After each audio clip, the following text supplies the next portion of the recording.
ಕಳಸಾ ಬಂಡೂರಿ ಆಗಲಿ,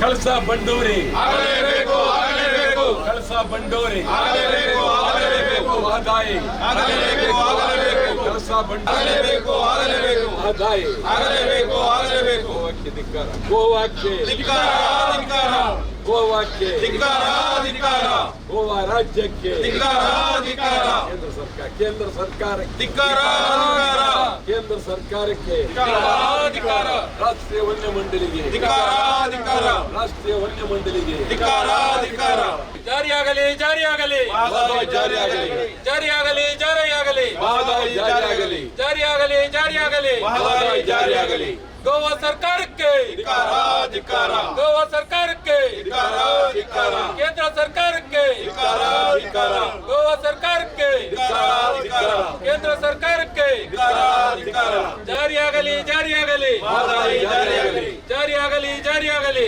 ಜಾರಿಯಾಗಲಿ, ಗೋವಾ ಸರ್ಕಾರಕ್ಕೆ ಧಿಕ್ಕಾರ, ಧಿಕ್ಕಾರ, ಕೇಂದ್ರ ಸರ್ಕಾರಕ್ಕೆ ಧಿಕ್ಕಾರ, ಧಿಕ್ಕಾರ. ಬಹಳ ಗಂಭೀರವಾದ ಪರಿಸ್ಥಿತಿ.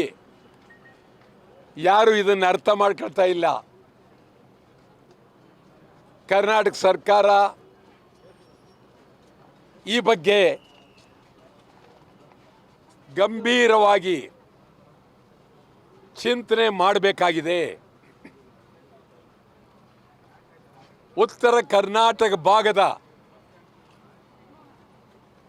ಜೀವ ಕಳಸಾ ಬಂಡೂರಿ ಆಗಲೇಬೇಕು. ಪ್ರಹ್ಲಾದ್ ಜೋಶಿ ಮೊದಲಿಂದಲೂ ಏನೇನೋ ಹೇಳ್ತಾ ಇದ್ದಾರೆ, ಕಳಸಾ ಬಂಡೂರಿ ಆಗಲಿಲ್ಲ. ಯಡಿಯೂರಪ್ಪ ಮುಖ್ಯಮಂತ್ರಿ ಆಗಿದ್ದಾಗ ಕಳಸಾ ಬಂಡೂರಿ ಆಗೋಯ್ತು. ನಾಳೆ ಬೆಳಗ್ಗೆ ಏನು ಸುಳ್ಳು ಹೇಳ್ತಾನೆ ಯಡಿಯೂರಪ್ಪ ಅಂದರೆ ಉದ್ದಕ್ಕೂ ಸುಳ್ಳು.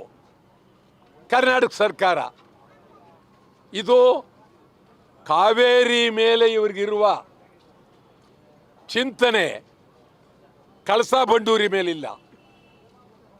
ಕಳಸಾ ಬಂಡೂರಿ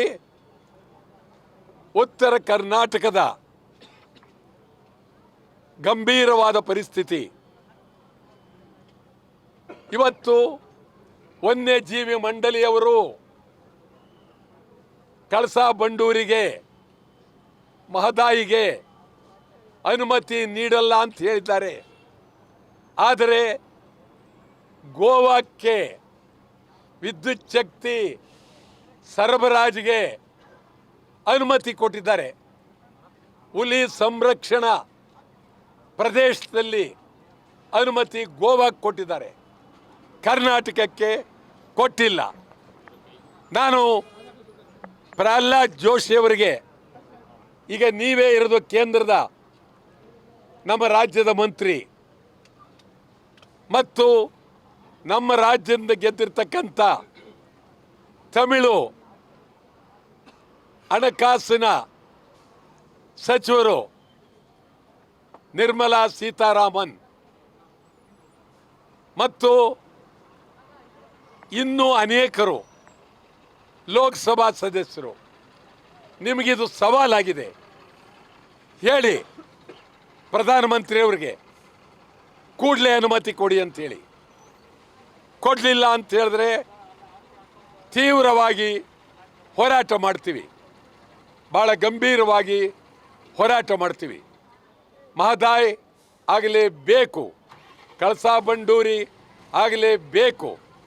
ತೀವ್ರ ಹೋರಾಟ ಇಡೀ ರಾಜ್ಯಾದ್ಯಂತ, ಹುಬ್ಬಳ್ಳಿಯಲ್ಲೂ ಮಾಡ್ತೀವಿ, ಬೆಳಗಾವಿಯಲ್ಲಿ ಮಾಡ್ತೀವಿ, ಎಲ್ಲ ಕಡೆ ಹೋರಾಟ ಮಾಡ್ತೀವಿ ತೀವ್ರವಾಗಿ.